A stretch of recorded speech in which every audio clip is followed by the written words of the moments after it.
Welcome to Aman classes. दोस्तों, Aman classes के YouTube channel पर आपका स्वागत है।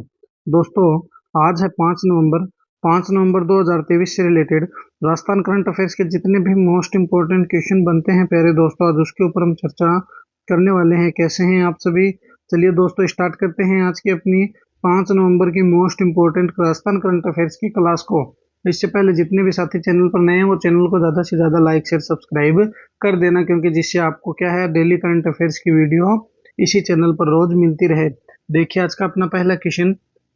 हाल ही में राजस्थान की किस शाही ट्रेन को दुनिया की दूसरी सर्वश्रेष्ठ लग्जरी टूरिस्ट ट्रेन का खिताब दिया गया है? गोल्डन चैरियट को, ओरिएंट एक्सप्रेस को, पैलेस ऑन व्हील्स को, महाराजा एक्सप्रेस को। तो दोस्तों, पैलेस ऑन व्हील्स जो ट्रेन है दोस्तों, ये दुनिया की दूसरी ऐसी ट्रेन बन गई है जिनको दोस्तों क्या है, दूसरी दुनिया की सर्वश्रेष्ठ ट्रेनों का खिताब मिल चुका है। क्या मिल चुका है? दुनिया की दूसरी सबसे श्रेष्ठ ट्रेन का खिताब इस ट्रेन को मिल चुका है। कैसे क्या है देखिए दोस्तों, इसके फैक्ट्स पर चर्चा करते हैं अपने।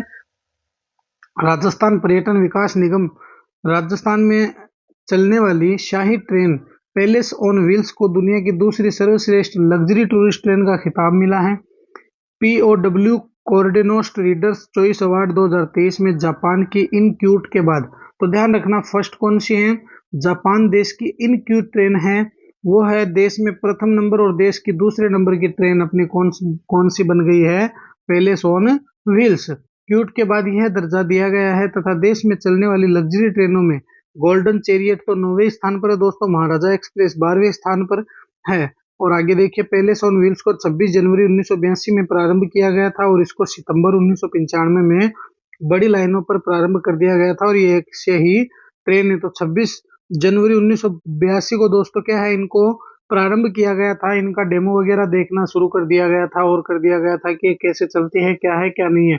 जब सितंबर 1995 आया तब दोस्तों क्या है, इनको रेलवे की बड़ी लाइनों पर क्या है दोस्तों, इसको छोड़ दिया गया था कि हाँ ये विश्वसनीय ट्रेन है। अब देखिए आगे, इस रेलगाड़ी के अंदर 14 कोच या सैलून है और इनके नाम राजस्थान की पूर्व रियासतें भरतपुर, धौलपुर, कोटा, झालावाड़, बूंदी, उदयपुर, डूंगरपुर, जोधपुर, जैसलमेर, बीकानेर, किशनगढ़, सिरोही, अलवर और जयपुर जिलों के नाम पर रखे गए हैं। तो ये है दोस्तों इनके 14 कोच। इन कोच के नाम राजस्थान की पूर्व जो रियासतें थी दोस्तों, उन रियासतों के नाम पर ही रखे गए हैं। अब आगे देखिए, यह गाड़ी दिल्ली से चलती है दोस्तों तथा यह राजस्थान में जैसलमेर, बीकानेर, जयपुर, सवाईमाधोपुर, चित्तौड़गढ़, उदयपुर, जोधपुर और उत्तर प्रदेश राज्य के आगरा में रुकती है तथा इसमें कुल 7 दिन की यात्रा होती है। जैसे ही आप इस ट्रेन की टिकट रिजर्व कराते हैं दोस्तों, तो ये दिल्ली से प्रारंभ होकर 7 दिन के अंतर्गत आपको दोस्तों 7 दिन की यात्रा में आपको पहले दिल्ली से राजस्थान लाती है। राजस्थान में जैसलमेर, बीकानेर, जयपुर, सवाईमाधोपुर, चित्तौड़गढ़, उदयपुर, जोधपुर तक पहुंचाती है और उसके राजस्थान में इन जिलों से गुजरने के बाद दोस्तों आपको उत्तर प्रदेश के आगरा शहर में ले जाती है, जहां पर ताजमहल बना हुआ है। और ये इतने समय में दोस्तों आपको कुल 7 दिन का समय लगता है। कितना समय लगता है? 7 दिन का समय लगता है। क्वेश्चन नंबर 2 देखिए, वर्ष 2023-24 के अप्रैल से सितंबर के बीच राजस्थान में कितने प्रतिशत जीएसटी में वृद्धि हुई है? 18%, 13%, 19% या 20%? तो क्वेश्चन नंबर 2 का सही आंसर दोस्तों, तो जीएसटी में वृद्धि हुई है वो 13% हुई है। कितनी हुई है? 13% वृद्धि जीएसटी में हुई है। देखिए आगे इसके फैक्ट्स पर चर्चा करते हैं। राजस्थान में वर्ष 2023-24 में अप्रैल से सितंबर के बीच राजस्थान में 13% जीएसटी में वृद्धि हुई है और राजस्थान में अप्रैल से लेकर अक्टूबर तक के बीच जीएसटी का संग्रह दोस्तों 22,571 करोड़ रुपए का था, जो 13% की वृद्धि को दोस्तों क्या है, दर्शा रहा है। आगे देखिए क्वेश्चन नंबर 3, 37वें राष्ट्रीय खेल में राजस्थान की सोनिया शर्मा ने ताई कमांडो चैंपियनशिप में कौन सा पदक जीता है? रजत पदक, कांस्य पदक, स्वर्ण पदक या कोई नहीं? तो दोस्तों जो सोनिया शर्मा है, इन्होंने ताइक्वांडो खेल में रजत पदक अपने नाम में कर लिया है। देखिए इसके फैक्ट्स पर चर्चा करते हैं। तो गोवा में आयोजित 37वें राष्ट्रीय खेल में राजस्थान की सोनिया शर्मा ने ताइक्वांडो के अंडर 73 किलो भार में रजत पदक जीता है। और इन अब देखिए कुछ अन्य पदक जिनके द्वारा जीते गए हैं वो भी आप देख लीजिए। देखिए पेनेक सिलाट में अदिति शर्मा ने, किसमें? पेनेक सिलाट में स्वर्ण पदक जीता है। भारोत्तोलन में जो नितेश जांगिड़ दोस्तों, इन्होंने स्वर्ण पदक जीता है। और तलवारबाजी में सुनील जाखड़ ने स्वर्ण पदक जीत लिया है। राजस्थान पुरुष बास्केटबॉल टीम ने भी क्या है, स्वर्ण पदक जीता है। तो ये भी आप ध्यान में रखना। क्वेश्चन नंबर 4 देखिए, राजस्थान में इंदिरा गांधी मातृत्व पोषण योजना की शुरुआत कब की गई थी? 15 जुलाई 2021 को, 20 अगस्त 2022 को, 15 अक्टूबर 2023 को, 19 नवंबर 2020 को। तो राजस्थान में जो इंदिरा गांधी मातृत्व पोषण योजना है दोस्तों, इसकी शुरुआत 19 नवंबर 2020 को राजस्थान में की गई थी। कब की गई थी? 19 नवंबर 2020 को। देखिए 19 नवंबर 2020 को राजस्थान में इंदिरा गांधी मातृत्व पोषण योजना की शुरुआत की गई थी तथा इसकी प्रारंभिक शुरुआत उदयपुर, प्रतापगढ़, बांसवाड़ा, डूंगरपुर और बारां जिले में की गई थी और बाद में 1 अप्रैल 2022 को इसको संपूर्ण राजस्थान में लागू कर दिया गया। इस योजना का मुख्य उद्देश्य गर्भवती महिला और स्तनपान कराने वाली महिलाओं तथा 3 वर्ष तक के बच्चों के स्वास्थ्य और पोषण की स्थिति में क्या है दोस्तों, सुधार करना है। इस योजना के अंतर्गत दूसरी संतान के जन्म होने पर जो लाभार्थी है दोस्तों, उनको 6,000 रुपए की राशि 5 चरणों में सीधे उनके खाते में स्थानांतरित सरकार द्वारा की जाती है। क्वेश्चन नंबर 5 देखिए, निम्न में से राजस्थान की किस नगर पालिका को हरित बगिया परियोजना को देश की 51वीं परियोजना में पहला स्थान मिला? तो दोस्तों राजस्थान की वो कौन सी नगर पालिका है जिनमें चलाई गई हरित बगिया परियोजना को देश की 51 परियोजनाओं में प्रथम स्थान पर रखा गया है? तो वो सादुलपुर है, अनूपगढ़ है, मंडावा है या रामगढ़ है? तो दोस्तों अनूपगढ़ की जो हरित बगिया परियोजना है, उस हरित बगिया परियोजना के अंतर्गत इनको देश की 51 परियोजनाओं में कौन से स्थान दिया गया है? फर्स्ट स्थान दिया गया है। देखिए क्या है हरित बगिया परियोजना, अब हम डिटेल में चर्चा करेंगे। देखिए राजस्थान के अनूपगढ़ की नगर पालिका को हरित बगिया परियोजना के तहत राष्ट्रीय स्तर पर सम्मानित किया गया है।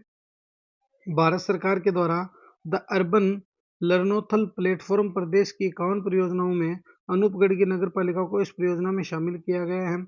अनूपगढ़ की हरित बगिया परियोजना में जुलाई 2023 में देश में प्रथम स्थान हासिल किया था।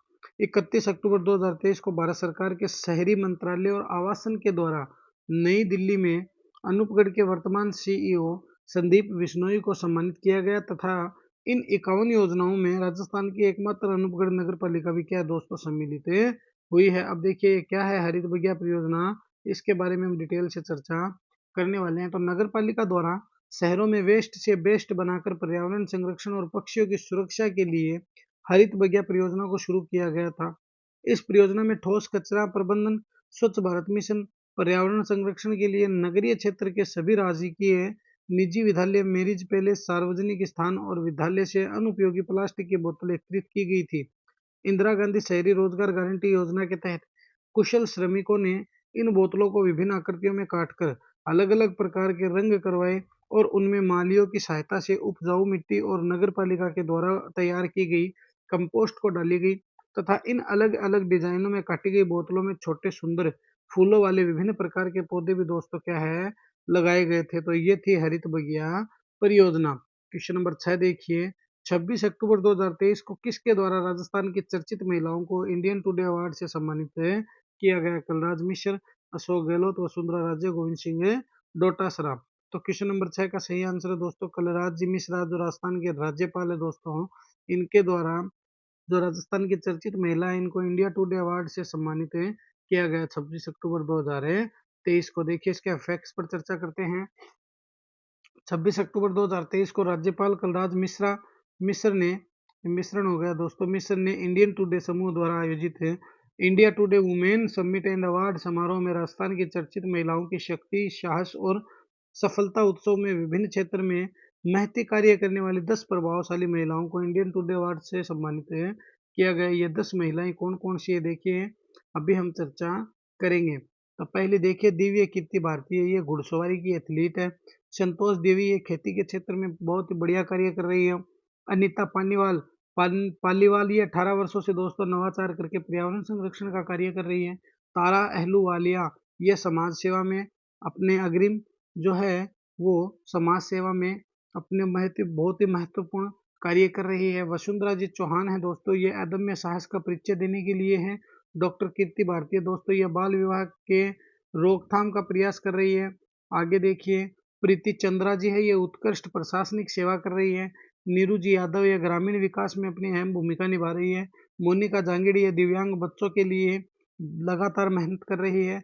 डॉक्टर मेवा भारती ये श्रमिक महिला और अधिकारियों हेतु कार्य कर रही है। क्वेश्चन नंबर 7 देखिए, हाल ही में निम्न में से राजस्थान से किसको भारत के 100 प्रभावशाली महिलाओं की सूची में शामिल किया गया। तारा अहलूवालिया, डॉक्टर कृति भारती, श्वेता मेहता मोदी या प्रीति चंद्रा। तो दो डॉक्टर जो सॉरी दोस्तों, जो श्वेता मेहता मोदी है, इनको भारत की 100 प्रभावशाली महिलाओं की लिस्ट में शामिल कर लिया गया। क्यों किया इनको लिस्ट में शामिल, आप देखिए। फॉक्स स्टोरी इंडिया की तरफ से भारत की 100 प्रभावशाली महिलाओं की सूची में जयपुर जिले की निवासी फेमस एक मॉडल है दोस्तों, ये एक एंटरप्रेन्योर है। श्वेता मेहता मोदी को शामिल किया गया है तथा इससे पहले श्वेता मेहता मोदी मिसेज इंडिया का खिताब भी दोस्तों अपने नाम में कर चुकी है, इसलिए इनको शामिल किया गया। ये थी दोस्तों आपके 5 नवंबर की राजस्थान में इम्पोर्टेंट क्लास करंट अफेयर्स की। कैसी लगी ये क्लास मुझे कमेंट में जरूर बताना प्यारे दोस्तों, और मिलेंगे हम इसी तरह नेक्स्ट वीडियो में। इस चैनल को ज़्यादा से ज़्यादा मेरे साथीगण लाइक शेयर सब्सक्राइब कर देना। जय हिंद, जय भारत।